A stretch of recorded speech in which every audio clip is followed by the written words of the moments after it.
we are working towards a national digital identity system. On 30th of June this year, His Excellency the President directed the Ministry of Interior and National Administration, together with the Ministry of ICT and Digital Economy, to come up with a digital identity system in 90 days. Today, we are at the 70th day of the directive. And today we are gathered here to be able to review the work done by the National Digital Identity Technical Committee, who have been meeting every week since the directive was given. Today, we are the PSS concerned with the digital identity issues, who form the National Digital Identity Steering Committee.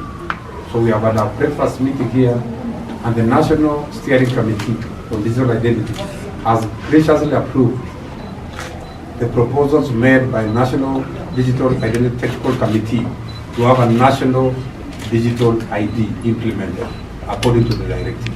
So I'm happy this morning to inform the country that the steering committee comprising of PS, myself, PS Planning, PS Performance Management, PS Labor, PS Internal Security, PS ICT, PS Education, and PS Health have been able to agree and approve the idea of having national digital ID implemented. And I'm happy to report that within the 90 days directed by His Excellency, these teams are going to roll out activities towards implementation of national digital identity. And third generation ID, which is a new version of the current ID which we have.